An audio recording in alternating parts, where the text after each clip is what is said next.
ঢাকা ইউনিভার্সিটির ভিতরে যায় যদি লেখাপড়া করে নাস্তিকদের ভিড়ের ভিতরে থাকলেও সে নাস্তিক হবে না, আলেমদের বিরুদ্ধে বলবে না, ইসলামের বিরুদ্ধে কথা বলবে না। 5 বৎসর মাদ্রাসায় পড়ার, মক্তবে পড়াইলেই শুধু হক আদায় হয় না, কারণ মক্তবে 200-250 ছাত্রকে একজন হুজুর কেমন করে পড়াবে, কি পড়াবে? 1 ঘন্টা সময় 100-200 ছাত্ররে কি পড়ানো যায়? মক্তবে কি পড়াইতে পারে? ছোট ছোট বাচ্চাগুলি মক্তবে যখন আসে, অনেক বাপ মা বাসায় দুষ্টামি করে বিদায় মক্তবে দিয়া দেয়, ঠিক না? বাসায় দুষ্টামি করে, কয় মক্তবে যাও, এই দুষ্টামিটা তার বন্ধ হয় না, মক্তবে আইয়াও চালু থাকে, মক্তবের ভিতরেও চালু থাকে।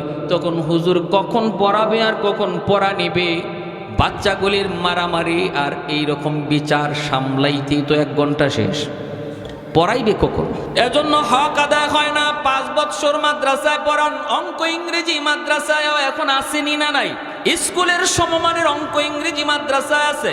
5 বৎসর পড়ানোর পর যদি আপনি হাই স্কুলে ভর্তি করতে চান, অসুবিধা নাই, ভর্তি করতে পারবেন, কারণ অঙ্ক ইংরেজি তারে শেখানো হয়েছে, স্কুলের মানের শেখানো হয়েছে, কোনো বাধা নাই, কোনো বাধা নাই, সমস্যায় পড়তে হবে না। আর যদি আপনি নিয়ত করেন আপনি একজন কোরআনের হাফেজের বাবা হবেন, একজন আলেমের বাবা হবেন, তাহলে তো নূরুন আলা নূর। আব্দুর রহমান রাদিয়াল্লাহু তাআলা আনহু মায়ার নবীর একজন সাহাবী, ইনি চলে যাবেন হিজরতে। বিবির পেটের মধ্যে বাচ্চা, বিবিকে বলতেছেন, বিবি গো, ও বিবি, জানি না পেটে কেমন বাচ্চা, ছেলে না মেয়ে, যদি আমার ছেলে সন্তান হয় আমি দাওয়াতের কাজে চলে যাইতেছি গো বিবি, যদি আমার ছেলে সন্তান হয় তুমি তারে কোরআনের হাফেজ বানাইবা, আলেম বানাইবা। এই বইলা দাওয়াতের কাজে চলে গেছেন তো গেছেন, এইদিকে সন্তান দুনিয়া আসলো, ছেলে সন্তান। মা নাম রাখলেন রাবিয়া, বসন্তকালের বাতাসকে রবিয়া বলা হয়, রবি, এত সুন্দর একটি নাম মা নাম রাখলেন। মা নিজের থেকেই শিশুকালে তারে কোরআন, শিশুকালেই তারে কালেমা, শিশুকালেই তারে আলিফবা, যেটুকু জিনিস বাপ মা শিশুকালে শিখাইতে হয় এতটুকু বাপ মার শেখানো দরকার, ঠিক কিনা? আপনি তারে আগডুম বাগডুম আর কবিতার না শিখায়া তারে কালেমা শিখান, তারে আলিফবা নামটা তারে শিখান, আল্লাহর নামটা তার অন্তরে ঢুকান। মা এতটুকু শ্রম দিলেন, দেওয়ার পরে যেদিন তিনি মাদ্রাসায় ভর্তি করবেন, ওই দিন মসজিদে নববী, আল্লাহ নবীর মসজিদ, মসজিদে নববীতে তিনি নিয়ে সন্তানকে হাজির হলেন। উস্তাদের কাছে দিয়া বলতেছেন, আমার ছেলেটারে আপনারা কোরআন শিখান, দিন শিখান। মা দিয়ে আইছেন, এইদিকে উস্তাদগণ পড়াইতেছেন, পড়াইতে যায় উস্তাদগণ দেখেন রবিয়া সাধারণ কোনো ছেলে নয়, তার ব্রেইনটা হলো অসাধারণ ব্রেইন, জেহেনটা হলো অসাধারণ। অল্প দিনের ভিতরেই যা কিতাব দিয়েছে মুখস্থ করে ফেলে, যা পড়ে সব মুখস্থ হয়ে যায়। আদব আখলাকের দিক দিয়ে অনেক ভালো, অনেক ভালো। উস্তাদদের মায়ার নজরে পড়ে গেলেন, উস্তাদদের খেদমত করেন আর কিতাব মুতালা করেন, কিতাব পড়েন। এইভাবেই দিন চলছে, দিন চলছে, মাস চলে যায়, বছর চলে যায়, একে একে 16টা বৎসর চলে গেল। এই 16 বৎসরে বাবাও তিনি দাওয়াতের কাজ সেরে বাড়িতে আসেন না। হযরত রবিয়াতুন রায় তিনি জানেন না বাবা দুনিয়ায় জীবিত আছেন না মারা গেছেন। ওইদিকে বাবাও জানে না সন্তান ছেলে হইছে না মেয়ে হইছে, সন্তান হওয়ার পরে জীবিত আছে নাকি মারা গেছে তাও বাবা জানেন না। বাবা তো দাওয়াতের কাজে, আর ছেলে এইদিকে আল্লাহর কোরআনের শিক্ষা, মায়ার নবীর হাদিসের শিক্ষা লাভ করার পর এখন 16 বৎসরের ভিতরে তিনি উস্তাদ হয়ে গেলেন, মুহাদ্দিস। শুধু মুহাদ্দিস না, জাদরেল মুহাদ্দিস হয়ে গেলেন। হাদিস রিওয়ায়াতের ভিতরে, আল্লাহ নবীর হাদিস রিওয়ায়াতের ভিতরে তিনি একজন বহুত বড় রাওয়ী, হযরত রাবিয়াতুর রায়, মদিনার মাদ্রাসার বহুত বড় মুহাদ্দিস।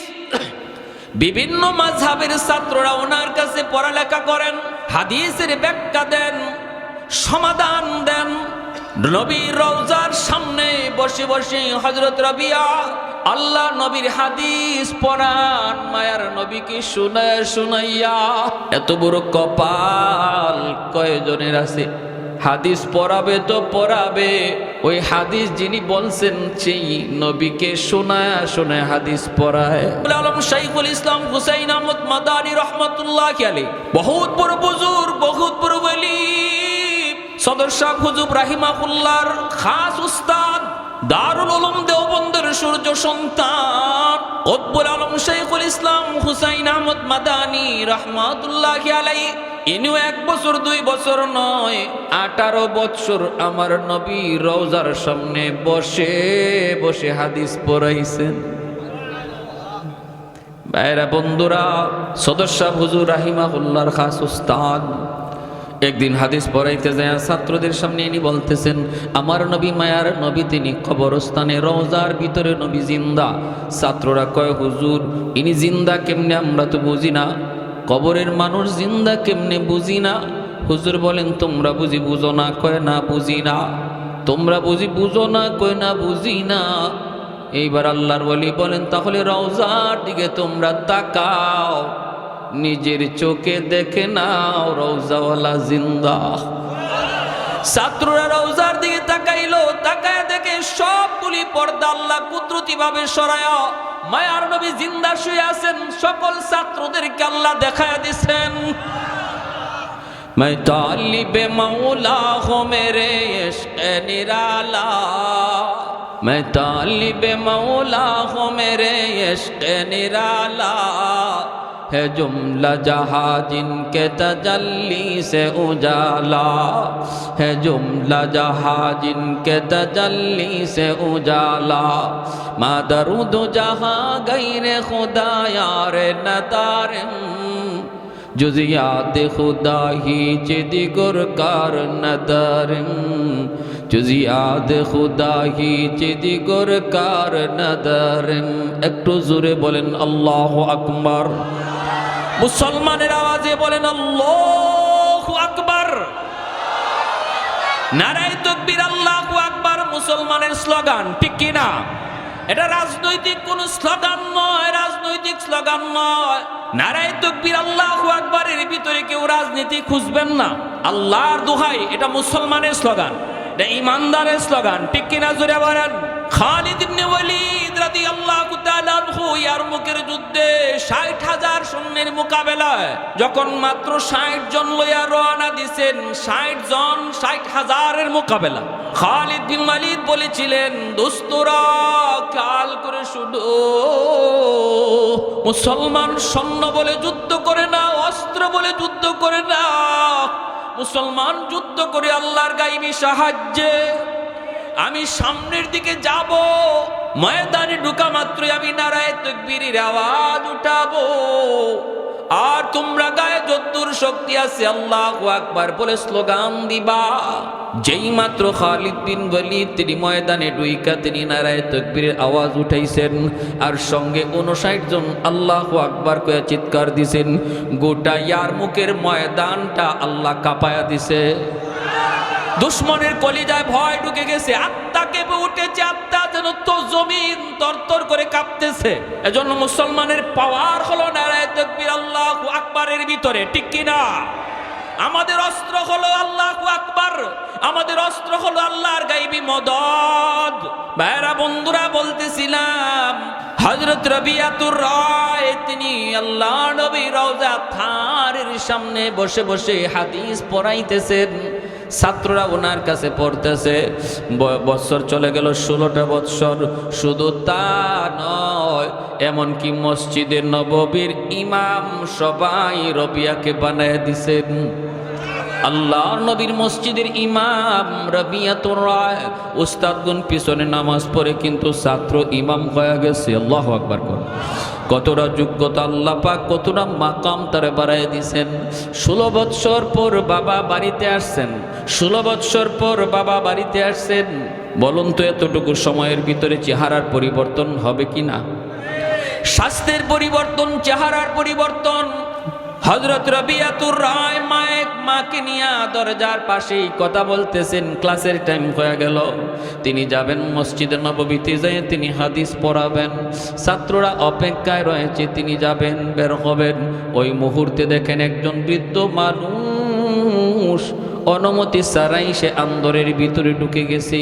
হযরত রবিয়া তিনি তো জানেন না বাবা জীবিত না মৃত, তিনি তো তা জানেন না, বাবাও তো জানে না ছেলে হইছে না মেয়ে হইছে, সন্তান জিন্দা আছে নাকি মারা গেছে কেউ জানে না। বাবা ছেলেকে চিনেন না, ছেলে বাবাকে চিনেন না। বাবা ঢুকে গেছেন। হযরত রবিয়া তিনি তো মনে করেছেন অচেনা মানুষ, বেগানা মানুষ। আওয়াজ দেয়া বলতেছেন, কে গো তুমি? যেখানে আসছো সেখানে তুমি দাঁড়ায় থাকো, আর ভিতরে ঢুইকো না। এটা অনুমতি ছাড়া কারো বাড়িতে ঢোকা জায়েজ না, জায়েজ না। শরীয়তের নিষেধ, কারো বাড়িতে অনুমতি ছাড়া ঢোকা যায় না। অনুমতি নেওয়ার তরিকা হলো সালাম দেও, সালাম দিলে পরে ভিতর থেকে জবাব যদি আসে তাহলে তুমি ভিতরে ঢুকবা। জবাব না পাওয়া পর্যন্ত অচেনা মানুষের ঘরে ঢোকা যায় না, বাড়িতে ঢোকা যায় না।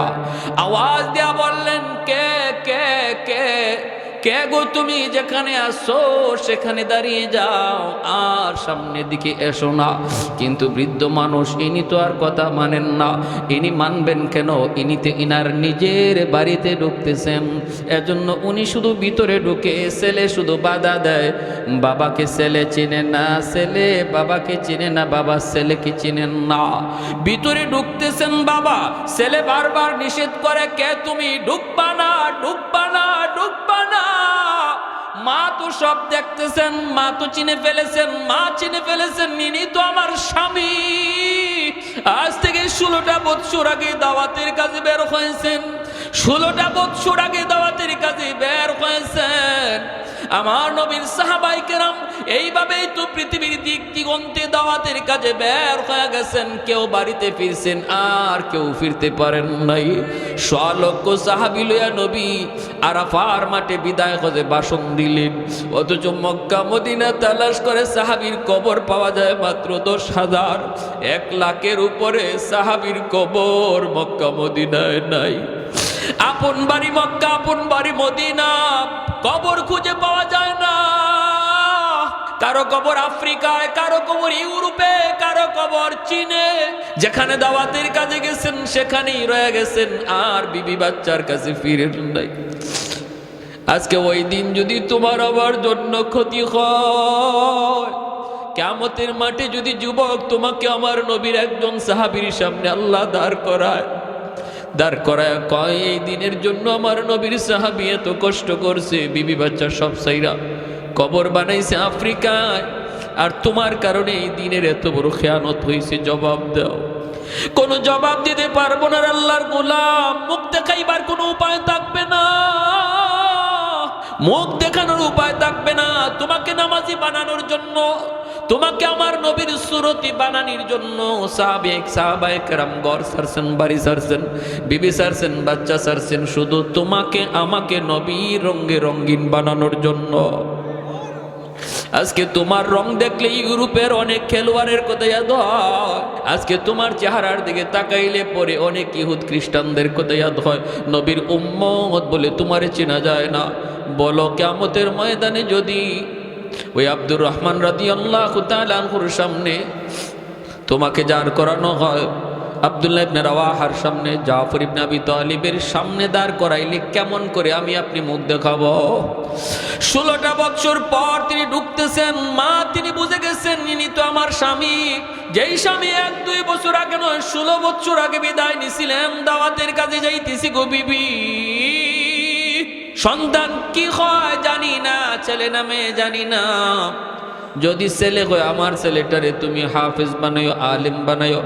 আমার মন চায় একজন মুহাদ্দিসের বাবা হয়ে আল্লাহর কাছে পরিচয় দিতাম। আমার মন চায় আমি কিয়ামতের ময়দানে একজন হাফেজ কোরআনের বাবা হিসাবে আল্লাহর কাছে পরিচয় দিতাম। তিনি তো বাধা দেন, বাবা তো বাধা মানেন না। মা তো সব দেখতেছেন, মা তো চাইলে পারতেন এখানেই কেচ্চা খতম করে দিতেন। মা তো এই কথা বলতে পারতেন, বাবারে বাধা দিও না, ইনি অপরিচিত কেউ নয়, ইনি বেগানা নয়, ইনি হলো এগানা, ইনি তোমার বাবা আমার স্বামী। এতটুকু তো মা বলতে পারতেন, কিন্তু মা এখানে শেষ দিলেন না।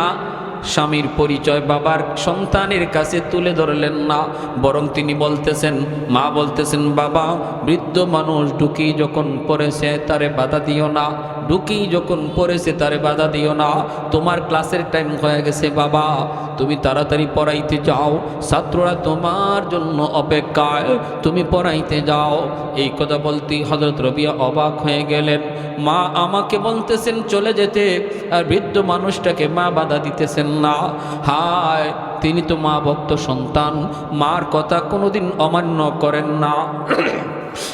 বাবা মার অবাধ্য সন্তান, তার জিন্দগির ভিতরে বরকত ডাইলা দেয় কে? মা বাবার বাধ্য সন্তান, যেই সন্তান মার কথা মতো চলে, বাবার কথা মতো চলে, বাপ মারে খুশি রাইকা চলে, তার এক নম্বর ফায়দা হলো দুনিয়াতে আল্লাহ পাক তার হায়াতের ভিতরে বরকত দিয়া দেয়। দুই নম্বর ফায়দা হলো আল্লাহ তার লেখাপড়ার ভিতরে বরকত দিয়া দেয়। তিন নম্বর ফায়দা হলো আল্লাহ তার রিজিকের ভিতরে বরকত বাড়ায় দেয়। চার নম্বর দুনিয়াবি ফায়দা হলো তার সন্তানকেও আল্লাহ মানুষের মতো মানুষ বানায় দেয়। সে যেমন মা ভক্ত হয়, তার সন্তানও এমন বাবা মা ভক্ত হয়। এটা আল্লাহর হাতে চাবিকাঠি রে ভাই। আমি যদি বাপ মার সাথে বেয়াদবি করি, বাবার কলিজায় ব্যথা দিই, মার কলিজায় ব্যথা দিই, আমি ভালো সন্তান কোনোদিন আশা করতে পারবো না। আমার সন্তানও আমার সাথে এমন আচরণই করবে। এজন্য রে ভাই বলতেছিলাম, লেখাপড়ায় উন্নতি চাও, ব্যবসা বাণিজ্যে উন্নতি চাও, হায়াতের ভিতরে বরকত চাও, মূল পাওয়ার হাউস হলো তোমার বাপ মা। বাপ মার কাছ থেকে দোয়া লাগবে। যখন দোয়া পাইবা, তুমি তোমার টার্গেট পর্যন্ত পৌঁছে যাবা। কারণ তোমার ঘরে লাইট লাগাইছো, ফ্যান ঝুলাইছো, এই ফ্যান যদি চালাইতে হয়, লাইট যদি জ্বালাইতে হয়, পাওয়ার হাউস থেকে কারেন্টের লাইন ওকে করা লাগবে। কারেন্টের লাইন যদি কাটা থাকে, ঘরে লাইট জ্বলবে, লাইট লাগাইবে জ্বলবে না, ফ্যান লাগাইবে ঘুরবে না। তোমার আমার জিন্দগিতে আমি লেখাপড়া করেছি, অনেক সার্টিফিকেট পেয়েছি, এগুলো আমি লাইট লাগাইছি, ফ্যান লাগাইছি। যদি এই ফ্যান আর এই লাইট যদি এই জ্বালাইতে হয়, চালাইতে হয়, কারেন্টের লাইন ওকে করো। তোমার আমার জীবনের কারেন্টের পাওয়ার হাউস হলো মা বাবা। মা বাবার কাছ থেকে যেই সন্তানের জন্য দোয়া আসে, তার জিন্দগির পাওয়ার হাউসের লাইন ওকে। অতএব তার জীবনের যত বাতি সব জ্বলবে, তার জীবনের যত ফ্যান সব ঘুরবে। তাইরে এতটুকু যদি না বুঝো, কপাল তোমার পড়লো আর কারো না। এতটুকু বুঝো, দুনিয়ার উপকারিতা, দুনিয়ার লাভ, দুনিয়ার সম্মান, দুনিয়ার ইজ্জত যদি পাইতে হয়, বাপ মার কলিজায় ব্যথা দিয়া কোনোদিন পাওয়া যায়? আখিরাতের লাভ সেটা বললামই না, দুনিয়ার ফায়দার কথা শুধু বললাম। হযরত রাবিয়াতুর রায়, তিনি তো মা ভক্ত সন্তান, মার কথা কোনোদিন অমান্য করেন না, প্রশ্ন করেন না, মা তুমি কেন এমনটা বলেছ? জীবনে কোনোদিন মাকে কোনো প্রশ্ন করেন না। এজন্য 16 বছরের ভিতরে লেখাপড়া শেষ কইরা উস্তাদ হইয়া মদিনার শ্রেষ্ঠ মুহাদ্দিস হয়ে গেছেন। শুধু মুহাদ্দিস না, মসজিদে নববীর ইমাম। মসজিদে নববীর ইমাম, হাজারো আলেম উলামা যার পিছনে নামাজ পড়ে, এতটা ইজ্জত, এতটা সম্মান আল্লাহ পাক বাড়ায় দিয়েছে মার দোয়ার খাতিরে। ঠিক কিনা? মার দোয়ার খাতিরে। যেই মাত্র মায় কইছে, বাবা তুমি লেখাপড়ার টাইম হয়ে গেছে, ক্লাসের টাইম হয়ে গেছে, তুমি ক্লাসে চলে যাও, তুমি আর দেরি করো না, সাথে সাথে তিনি চলে যাইতেছেন, আর কোনো প্রশ্ন করলেন না। কিন্তু মনের ভিতরে প্রশ্ন তো থেকেই গেল, হায় আমার মারে জীবনে কোনোদিন আমি বেগানা পুরুষের সামনে দেখি নাই, আমার মা তো কোনোদিন পর্দা লঙ্ঘন করেন নাই। আজকে আমার মা যেখানে আমাকে সাপোর্ট করার কথা, আমাকে সাপোর্ট করার কথা, আমাকে বলার কথা, হ বাবা তাড়াতাড়ি বুড়া মানুষটারে আটকাও, এই বৃদ্ধ লোকটারে তুমি তাড়াতাড়ি থামাও, এমনটা মা বলার কথা। কিন্তু মা তা বললেন না, বরং ওই বৃদ্ধ মানুষটার সাপোর্ট নিয়ে নিলেন, তার পক্ষ নিয়ে বলতেছেন, বৃদ্ধ মানুষ যখন ঢুকেই পড়েছে তারে বাধা দিও না, বাবা তোমার ক্লাসের টাইম হয়ে গেছে, তুমি ক্লাসে চলে যাও। হায় মা এমনটা কেন করলো, এমনটা কেন করলো? আর এই বৃদ্ধ মানুষটাই বা কে, কি তার পরিচয়? এমন হাজারো মনের ভিতরে প্রশ্ন লইয়া হযরত রবিয়া মদিনার মসজিদে যায় ঢুকলেন। ছাত্ররা অপেক্ষায় বসা, তিনি যাই ক্লাসে বসে গেলেন, হাদিস পড়াইতেছেন। মনের ভিতরে মনের প্রশ্ন মনেই রয়ে গেল, কাউকে তিনি কিছু বলেন না। ছাত্রদেরকে পড়াই পড়াইতেছেন। এইদিকে স্বামী যখন স্ত্রীর কাছে গেলেন, যাই আব্দুর রহমান রাদিয়াল্লাহু তাআলা আনহু তখন ডাক দিয়া বলেন, বিবি গো, ও বিবি, আমি তো জীবনে কোনোদিন তোমাকে পর্দার খেলাফি দেখি নাই, আজকে তোমাকে এটা কি দেখলাম, একটা জোয়ান ছেলের সামনে তুমি কেমন করে দাঁড়ায় রইলা গো বিবি, তাহলে তুমি কি পর্দা লঙ্ঘন করা শুরু করেছ? এই জোয়ান ছেলেটা, এই যুবক ছেলেটা সে কে? তোমার সামনে কেন দাঁড়ায় থাকলো? এই কথা বলতেই মা তখন বলতেছে, রবিয়ার মা বলতেছে, স্বামী গো, এই যুবক ছেলেকে পরিচয় পরে দেব, আগে বলো তুমি 3টা সুন্নত কেন তরক করেছ? সুবহানাল্লাহ, জোরে কর। প্রশ্নের জবাব আমি দিব, পরে দিব, আগে বলো তুমি কেন 3টা সুন্নত তরক করেছ? 1 নাম্বার, আমার নবীর হাদিস, নিজের বাড়িতে ঢুকতে গেলেও সালাম দাও। আল্লাহ নবী জীবনে কোনোদিন ঘরে ঢুকবার সময়, বাড়িতে ঢুকার সময় সালাম ছাড়া নবী ঢুকেন নাই। আল্লাহ নবী বলে যে এই ঘরের পুরুষ মানুষ ঘরে ঢুকতে সালাম দিয়া ঢুকে, 1 নাম্বার ফায়দা, এই ঘরের ভিতরে আল্লাহ পাক রব্বুল আলামিন বরকতের খাজানা খুলে দেয়। একজন আরেকজনের অন্তরের মহব্বত বাড়ায় দেয়, বাপ বেটার মহব্বত বাড়ায় দেয়, স্বামী স্ত্রীর মহব্বত আল্লাহ বাড়ায় দেয়, ভাই ভাইয়ের মহব্বত আল্লাহ বাড়ায় দেয়, হিংসা বিদ্বেষ ঘর থেকে দূর হয়ে যায় সালামের বদৌলতে। আরেকটা উল্লেখযোগ্য ফায়দা হলো, যেই করে সালামের আমল চলে, এই করে জীবনে কোনোদিন জিন ভূতের আসর থাকে না। বন্ড ফিরের কাছে দৌড়াইতে হবে না, বন্ড কবিরার কাছে দৌড়াইতে হবে না, বাইরে আমার ঘর থেকে ভূত সরাও, জিন সরাও বলে কি সমস্যা, বলে এই সমস্যা। হ্যাঁ, শুধু মাসের মাস আপনার কাছ থেকে টাকা শুধু নিবেই নিবে, খবর নাই জিনের জায়গায় জিন রয়ে গেছে, আপনি টাকা দিতে দিতে শেষ। বলেন এমন বাটপারের কাছেও যাওয়া লাগবে না। ঘরের মধ্যে কিছু আছে, তুমি যদি মনে করো আল্লাহর গোলাম, আমার নবীর সুন্নতের উপর আমল করো, এখন থেকে আমল করো, ঘরে ঢুকতে সালাম দিয়া ঢুকো, দেখবা আল্লাহ পাক গোরা ঘরটারে আমন আমানের সাথে নিরাপদ করে দিবে। ইয়াকিন আছে কার কার? একটু হাত উঠে আল্লাহরে দেখা। আল্লাহ তুমি প্রতিটা হাত কবুল করো, জোরে বলি আমিন। লা ইলাহা ইল্লাল্লাহ, একটু জোরে জোরে আওয়াজ দিয়া বলি, লা ইলাহা ইল্লাল্লাহ, লা ইলাহা ইল্লাল্লাহ, লা ইলাহা ইল্লাল্লাহ।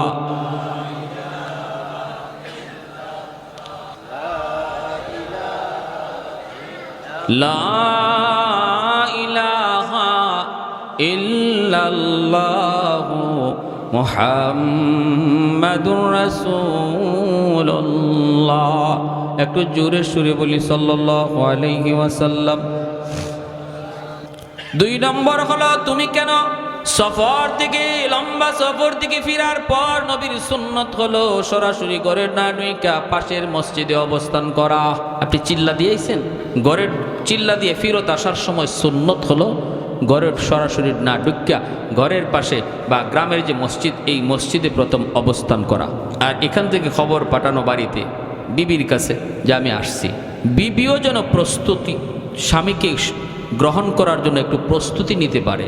আপনি ঘরে ঢুকলেন, গুটিকে দেখলেন আপনার স্ত্রীর কোনো সুরত নাই, চুল এলোমেলো, কাপড় অগুছালো, কাপড়ে ময়লা, এই ধরনের অবস্থা দেখলেন, আপনার ব্রেইনের মধ্যে হিট করবে, আপনার নোংরা লাগবে, তার প্রতি একটা বিরক্তি ভাব আসবে।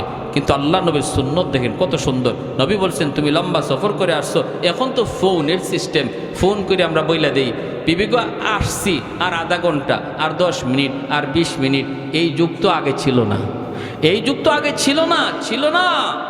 এজন্য পাশের মসজিদে অবস্থান করে এখান থেকে খবর দেওয়া হতো আমি আসছি, তখন ঘর সে সামলায় রাখতো, নিজেকেও সে পরিপাটি বানায়া অপেক্ষায় থাকতো বিবি।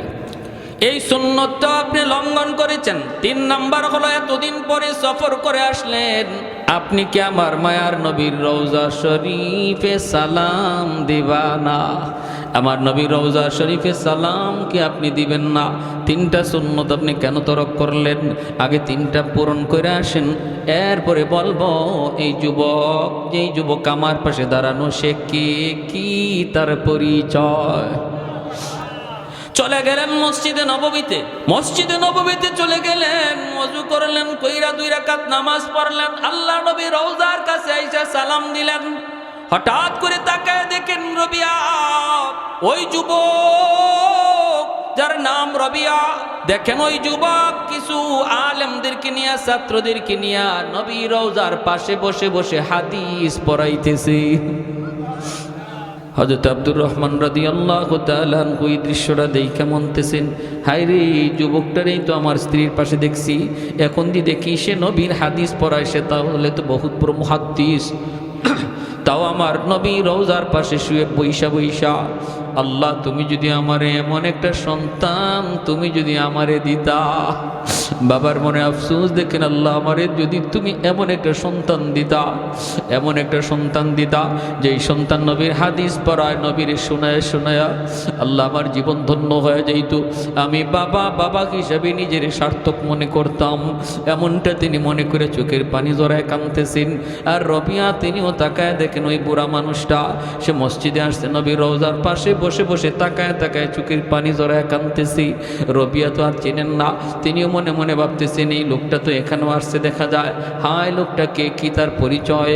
বাবা ছেলের দিকে তাকায়, ছেলে বাবার দিকে তাকায়, কিন্তু কেউ কাউকে চিনে না, কেউ কাউকে চিনে না। বাইরা বন্ধুরা, ছাত্ররাও তাকায় দেখতেছে এই বৃদ্ধ মানুষটার কান্নার চিত্র। রবিয়া বলতেছেন, বাবা ওই দিকে তাকায়ও না, তাকায়ও না, তোমরা হাদিসের দিকে মনোযোগ দাও। এরপরে তিনি চলে গেলেন বাড়িতে। হযরত আব্দুর রহমান বাড়িতে গিয়ে ঢুকলেন, বিবিকে সালাম দিলেন, 3টা সুন্নত আদায় হলো। যায় বলতেছেন, বিবি গো এবার বলো এই যুবকটাকে।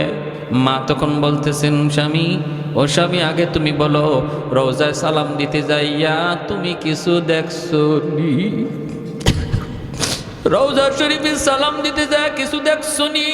হযরত আব্দুর রহমান রাদিয়াল্লাহু তাআলা আনহু চোখের পানিটা দরদর করে ছেড়ে দিলেন। বলতেছেন, বিবি গো দেখছি আমার নবী রওজার পাশে বসে বসে ওই যুবকটা, যেই যুবক তোমার পাশে ছিল, সে আমার নবীর হাদিস পড়াইতেছে। আমি জোর জোর করে কাঁদছি আর আল্লাহর কাছে বলছি, মালিক এমন একটা সন্তান যদি তুমি আমাকে দিতা, আমি বাবা হিসেবে ধন্য হয়ে যেতাম। আল্লাহ তুমি যদি আমাকে এমন একটা সন্তান দিতা। মা স্বামীর, স্ত্রী স্বামীর চোখের পানিটা মুছে আর আনন্দের হাসি দিয়া কয়, স্বামী গো আর চোখের পানি জড়ায় তুমি কাইন্দো না, তোমার মনের আশা আল্লাহ পূরণ করে নিছি। তোমার অন্তরের ভিতরে ইখলাস ছিল বিধায় আল্লাহ পাক তোমার ইখলাস কবুল করে নিছে। তুমি যাওয়ার পরে আল্লাহ আমাদেরকে একটা ছেলে সন্তান দিছে, আর ওই ছেলে সন্তানকে আমি মাদ্রাসায় ভর্তি করেছি।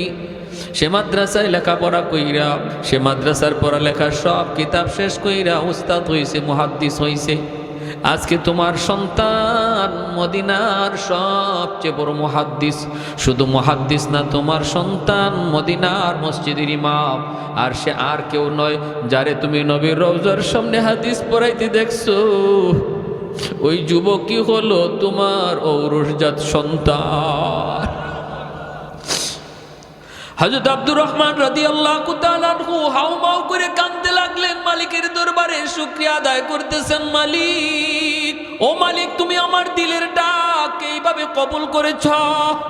আল্লাহ আমি তো বাকিরে ছিলাম, 16 বছরের ভিতরে আমি জানিও না আমার ছেলে নামে লেখাপড়া করানোর কোনো তাগিদ দিতে পারি নাই। তোমার কুদরতে আমার সন্তানরে তুমি মানুষ বানাইছো, হাফেজ বানাইছো, আলেম বানাইছো, মুহাদ্দিস বানাইছো। এইবার বিবি বলতেছে, স্বামী গো চলো কলিজার টুকরা সন্তানকে ডাক দিয়ে নিয়ে আসি, কারণ আমার সন্তানও টেনশনে আছে তোমার পরিচয় লইয়া।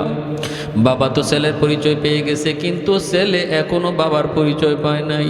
মসজিদ নববীর পাশে যাই মা ডাক দিছে, বাবা রবিয়া। ডাকটা শোনা মাত্রই কিতাবের পড়ালেখা বন্ধ করে তিনি বের হইলেন। বের হইয়েই দেখেন আড়ালে মা দাঁড়ায় আছে, পর্দার আড়ালে। আর মার পাশে ওই বৃদ্ধ মানুষটা এখনো মার পাশে দাঁড়ায় আছে। রবি এখনো টেনশনে আছে, কে সে, কি তার পরিচয়, আমি তো কিছুই জানলাম না। মার চেহারার মধ্যে মুস্কি হাসি। মা বলতেছে, বাবা, ও বাবা রবিয়া, জানি বাবা তোমার মনে অনেক প্রশ্ন জমা হয়ে আছে। মারে জীবনে কোনোদিন পর্দার খেলাফ করতে দেখো না, আজকে মা কেন এই বৃদ্ধ মানুষটারের সামনে নিয়ে দাঁড়ায় আছি। বাবা আমি তোমাকে তো বলেছি বাবা, তোমার বাবা 16টা বছর আগে দাওয়াতের কাজে গেছেন। তুমি আমাকে কতবার জিজ্ঞাসা আম্মা আমার আব্বার চেহারাটা কেমন, আমার আব্বার চুলটা কেমন, আমার আব্বার পোশাকটা কেমন, আমার আব্বা কতটুকু লম্বা, এতটুকু কত প্রশ্ন ছোটবেলা আমাকে করছো। ও বাবা একটু তাকায় দেখো, মার পাশে যে মানুষটা দাঁড়ায় আছে বাবা, তিনি অচেনা কোনো মানুষ নন, ইনি তোমার হারানো বাবা, যিনি 16টা বছর আগে দাওয়াতের কাজে বের হয়েছিলেন। আল্লাহ তারে তোমার আমার মাঝে ফিরে দিছে। বাপ ছেলের পরিচয় পাওয়ার পর বাবার চোখ দিয়ে দৌড় দৌড় পানি পড়ে। হযরত রবিয়া দৌড় দিয়া বাবার হাতে ছোঁয়া খায়, গলায় গলা লাগায়, বাপ বেটা কুলাকুলি করে, দুজনের চোখ দিয়ে দৌড় দৌড় করে পানি পড়ে। ছেলে কান্দে, আল্লাহ তুমি যে আমার আব্বারে তুমি দেখাইছো, তোমার দরবারে হাজারো শুকুর। আর বাবা কান্দে, মালিক তুমি যে আমার সন্তানরে দ্বীনের জন্য এইভাবে কবুল করেছো। বাপ বেটা দুজন একজন আরেকজনের গলার সাথে গলা লাগায় কান্দে, গলার সাথে গলা লাগায় কান্দে, চোখের পানি মুছে দেয় বাবা সন্তানের, সন্তান বাবার চোখের পানি মুছে দেয়। এরপরে দুজনের পালা, এখন বাড়িতে যাবে। বাবা বলতেছে সন্তান রে বাবা তুমি আগে যাও। ছেলে বলতেছে আব্বা বেয়াদবি হবে, আমি আগে না বাবা, তুমি তো আব্বা, বাবা তুমি আগে যাও, আমি তোমার পিছনে যাব। বাবা কয় না বাবা তুমি আগে যাও, আমি তোমার পিছনে যাব। আমি মা, আমরা মা বাবা তোমার পিছনে যাব, তুমি আগে যাও। রবিয়া কয় না আমি আগে যাব না, বাবা তুমি আগে হাঁটো, আমরা তোমার পিছনে হাঁটব। এখন কে আগে যাবে? এর নাম হলো আদব, এর নাম হলো আদব, ঠিক কিনা জোরে বলেন? সব জিনিসের একটা সৌন্দর্য আছে, মানুষের সৌন্দর্য হলো আদব, মানুষের সৌন্দর্য হলো আদব। চেহারায় সৌন্দর্য তো ফুটে না রে ভাই, মানুষের সৌন্দর্যতা ফুটে আদব আখলাকের দ্বারা। যার আদব যত সুন্দর, যার আখলাক যত সুন্দর, মুরব্বীদের সাথে যার ভাষা যত সুন্দর, বাপ মার সাথে যার আখলাক যত সুন্দর, সে মানুষ তত সুন্দর। চেহারা সুন্দর কিন্তু মুরব্বীদের সাথে বেয়াদবি করে, এর নাম সুন্দর নয়। বাবা দেখেন কি করতেছে, ছেলে কয় আমি আগে যাব না, তুমি আগে যাও। বাবা কয় না বাবা তুমি আগে যাও। কে আগে যাবে এই নিয়ে লাগছে দ্বন্দ্ব, কেউ আগে যায় না। বাইরে এর নাম হলো শিক্ষা। আমার নবী এমন আদব আখলাকটাই শিক্ষা দিয়েছেন, এজন্য মাদ্রাসার ছাত্রগুলা এমন আদব আখলাক বলা হয়। মাদ্রাসার ছাত্র বেয়াদবি শিখে না, ঠিক কিনা জোরে কন? মাদ্রাসার ছাত্রগুলি আদব শিখে, আদব। আমার নবী যে আদব শিখাইছেন, উস্তাদদের জুতাগুলা বাইল করে রাখে, উস্তাদদের খেদমত করার জন্য পাগল পারা থাকে, মা বাবার কাছে গেলে পরে বাপ মার সেবা করার জন্য পাগল পারা থাকে, মুরব্বী দেখলে পরে সালাম দেয়। এই আদব আখলাকগুলি শিখায়। এটা কোরআনের আসর, হাদিসের আসর, মাদ্রাসার আসর, এটা প্রতিষ্ঠানের আসর, পরিবেশের আসর। কে আগে যাবে, কে আগে যাবে? এইবার আল্লাহ তোমারে মাফ করে জান্নাত দিয়া দিলাম, আমি কারো কোনো পরোয়া করলাম না। আমি আল্লাহরে কেউ কিছু জিগাবে এমনটা মনে করি না, কেউ আমার জিগাইবার সাহসও নাই। ওয়ালা উবালি, ওয়ালা উবালি, ওয়ালা উবালি, আমি কারো কোনো পরোয়া করলাম না। তো যাও তোমারে জান্নাত দিয়া দিলাম। তখন সে জান্নাতে যাইব আর কইব মালিক আমি জান্নাতে একা যাইব না, আমার মা কই, আমার বাবা কই। আল্লাহ পাক তখন ফেরেশতাদেরকে কইব তার বাপ মারে জাহান্নাম থেকে তুইলে নিয়ে আসো। যখন তার বাপ মারে জাহান্নাম থেকে উঠে আনবে, তখন ওই বাপ মারে তার দাদা দাদি নানা নানি দইরা কইব তোমরা তো তোমাদের সন্তানের সুপারিশে আজকে জাহান্নাম থেকে মুক্তি পেয়ে যাচ্ছ, কিন্তু আমরা তো তার দাদা দাদি নানা নানি, আমরা তো কম আদর করি নাই, কম মায়া করি নাই। আমার নাতিটা যখন নানার বাড়ি বেড়াইতে আসতো, আমি নানা কত জায়গায় লইয়া তারে ঘুরছি, নানি কইব আমি তারে কত মজা কত কিছু খাওয়াইছি, দাদাই কইব আমার জানের জান ছিল আমার নাতিটা। আজকে আমরা জাহান্নামে, জাহান্নামে। আমার নাতিটারে যায় বইল আমাদের জন্য যেন একটু সুপারিশ করে। তার বাপ মা যখন জাহান্নাম থেকে বের হয়ে আসবে, ওই বাপ মারে লইয়া যখন রওনা দিবে কিছু দূর যাওয়ার পরই বাপ মা থেমে যাবে। বাপ মা থেমে গিয়া বলবে না আমরাও জান্নাতে যাবো না। ছেলে কইব মা তুমি কি কও, বাবা তুমি কি কও, বলে না আমি যাব না। কেন? কয় তুমি যদি তোমার বাপ মা ছাড়া জান্নাতে না যাও, আমরাও আমাদের বাপ মা ছাড়া জান্নাতে যাইব না। রব্বুল আলামিন তখন বলবো যাও আমার কোরআনের পাখির দাদা দাদি নানা নানিরে তুইলে আনো। ওই দাদা দাদি নানা নানিরে তুইলে আনার সময় এলাকার মানুষজন তাদেরকে ধরব, দইরা কইব বাইরে তোমরা তো তোমাদের নাতির সুপারিশ আজকে মুক্তি পাওয়া যাইতেছ, কিন্তু আমরা হলাম ওই এলাকার মানুষ যে এলাকার মাদ্রাসায় তোমাদের নাতিটা হাফেজ হইছে, আলেম হইছে। আমরা ওই এলাকার মানুষ, আমরা তোমাদের ওই তোমার নাতির ওই মাদ্রাসায় দান করছি, সদকা করছি, তারে খাওয়ার সুযোগ দিছি, ঘুমানোর সুযোগ দিছি, পরিবেশ করে দিছি। আজকে আমরাও জাহান্নামে একটু যায় কইও, সেজন্য আল্লাহর কাছে আমাদের কথা কিছু কয়। ওই দাদা দাদি নানা নানি উইটা আসার পর কইব বাইরে যে এলাকার মানুষজনের খেদমত পাইয়া তুমি হাফেজ হইছো, আলেম হইছো, এমন কিছু মানুষ জাহান্নামে আগুনে জ্বলতেছে, আমাদেরকে দইরে সুপারিশ করছে। তখন সে আবার কইব আল্লাহ জান্নাতে যাইমু না। আল্লাহ কইব কি হইছে কেন?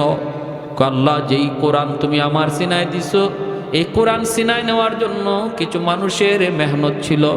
ওই মানুষগুলা যদি আমার পিছনে মেহনত না করতো, আমার থাকার জায়গা হইতো না, খাওয়ার জায়গা হইতো না। আল্লাহ এদেরকে সারা আমি জান্নাতে যাইমু না। মিশকাত শরীফের হাদিস।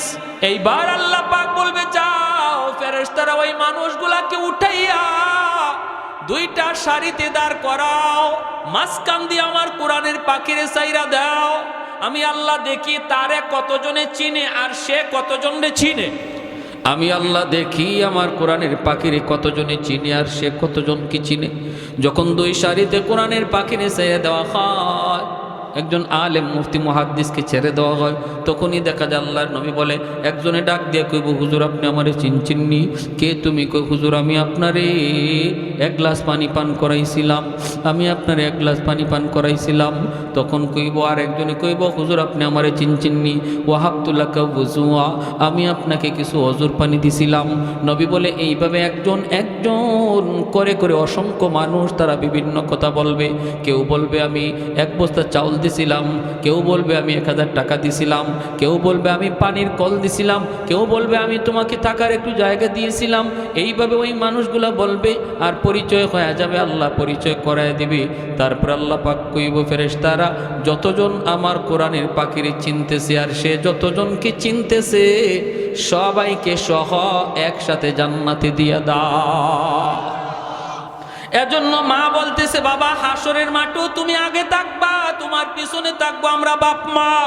দুনিয়াতেও তুমি আগে আর তোমার পিছনে আমরা, হাসরের মাঠেও তুমি আগে তোমার পিছনে আমরা। এজন্য এখন হাঁটবার সময়ও তুমি আগে হাঁটো আর আমরা বাপ মা তোমার পিছনে পিছনে হাঁটবো। সুবহানাল্লাহ। এজন্য বলি রে ভাই, সন্তানটারে মাদ্রাসায় দিলে লস নাই, ঠিক কিনা জোরে কর। সন্তানটারে মাদ্রাসায় পড়াইলে লস নাই। ভাই ভালো করে ইয়াদ করে শুনেন, আল্লাহ পাক রব্বুল আলামিন ওই কোরআনের আলেম হাফেজের বাপ মাকে আল্লাহ নিজে তালাশ করব হাসরের মাঠে। একজন হাফেজের বাপ মারে আল্লাহ নিজে তালাশ করব, তালাশ কইরা আল্লাহ বাইর করব আর কইব আমি তোমার লাগি মুকুট নিয়ে বসে আছি। মান করাল কোরআন ওয়া আমিলা বিমা ফিহি উলবিসা ওয়ালিদাহু তাজান ইয়াউমাল কিয়ামাহ দাউহু আহসানু মিন দাউইশ শামস। এমন এক মুকুট যে মুকুটের পাওয়ার সূর্যের পাওয়ারের চেয়েও বেশি হবে। হাসরবাসী মানুষজন একজন আরেকজনকে দেখবো আর কইব কিরি এই বেচারার মাথার মধ্যে এত দামি মুকুট, এত পাওয়ারফুল, সূর্যের পাওয়ারের মতো এত আলো, ঘটনা কি শিখি? আরেকজনে কইব তুমি চিনো না, ইনি আমাদের এলাকার হাফেজ সাহেবের অমুক হাফেজ সাহেবের আব্বা, অমুক হাফেজ সাহেবের আম্মা, অমুক মুফতি সাহেবের আব্বা, অমুক মুফতি সাহেবের আব্বা, মুহাদ্দিস সাহেবের আব্বা, মুহাদ্দিস সাহেবের আম্মা। কেন আল্লাহ হাসরের মাঠে একজন আলেমের বাপ মারে এত কদর করবে, সম্মান দিবে? যতটা সম্মান আল্লাহ কোনো নবীর বাপ মারও আল্লাহ এতটা দিবে না। কারণ হলো আলেম এই সমাজে বাপ মা সন্তানটারে মাদ্রাসায় দেওয়ার সময় দেখা যায় এলাকার মানুষে বাধা দেয়, পোলাটারে মাদ্রাসায় দিতেছো, মাদ্রাসায় দিলে চলবে কেমনে, খাইবে কেমনে, নিজের সংসার চালাইব কেমনে, বউ বাচ্চা নিয়ে কেমনে চলবে।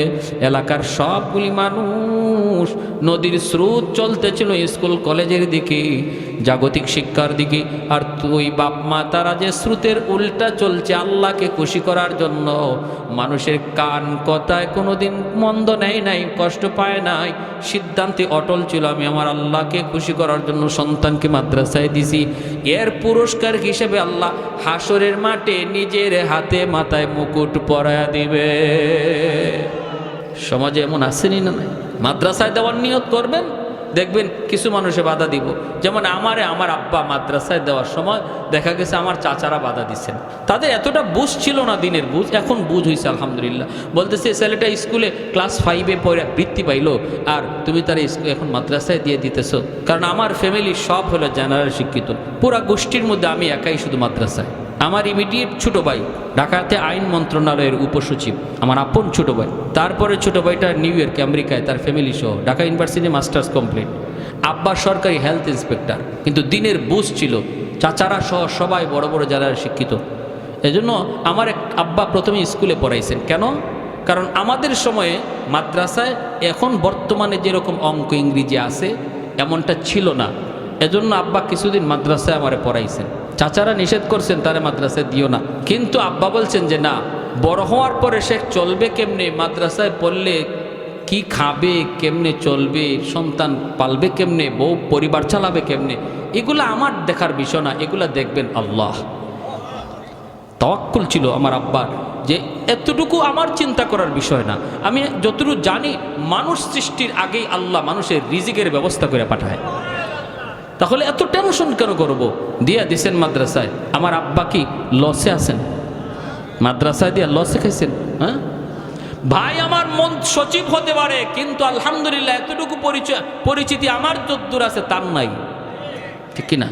আমাদের সিলেট বিভাগের ভিতরে আমার যদ্দূর পরিচিতি আছে আমার ছোট ভাইয়ের নাই, কিন্তু আলেম ভক্ত, আলেমুল আমার খেদমত করে সে।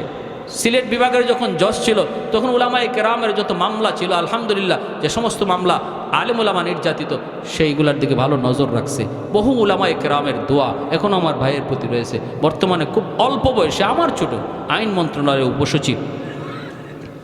তো এজন্য বলতেছিলাম যে আমাদের ভিতরেও যারা আমরা নিয়ত করব আমার সন্তানটারে আমি কোরআনের পাখি বানাবো, দেখবেন সমাজ থেকে কিছু বাধা আসবে, নিজের পরিবার থেকে কিছু বাধা আসবে। এই সময় বাবা হিসাবে আমাকে মজবুত থাকতে হবে। রিজিকের ব্যবস্থা কার হাতে? আর একটু জোরে। 60 লক্ষ টাকার গাড়ি আল্লাহ পাক আমারে দিয়ে দৌড়াইতেছে, যেটা আমার ভাই সচিব হইয়াও পারে না। কি আমি নিজে চলতে পারতেছি না? না, আমার চাচারা বলছিল যে মাদ্রাসায় পড়লে নিজে খাইব কেমনে, খাইব কি, চলবো কিভাবে। দুনিয়া পিছনে দিয়ে আল্লাহ ঘুরাইতেছে, ঠিক কিনা? জোরে কান। আপনি দ্বীনের জন্য তৈয়ার হয়ে যান, আখিরাতের জন্য প্রস্তুত হয়ে যান। দুনিয়া আপনার পিছনে দৌড়াবে, আপনার সন্তানের পিছনেও দুনিয়া দৌড়াবে। ইখলাসের সাথে সন্তানটারে মাদ্রাসায় ভর্তি করেন, নাতিটারে মাদ্রাসায় ভর্তি করেন, আল্লাহ উজালা করে দিবে। কার কার নিয়ত আছে একটু হাত উঠে আল্লাহকে দেখান। আল্লাহ তুমি কবুল করো, জোরে বলি আমিন। আর একটু জোরে বলি আমিন। এটা আগে কইতে না। আলহামদুলিল্লাহ। মাদ্রাসার জন্য কি কালেকশন, কি করতে হবে?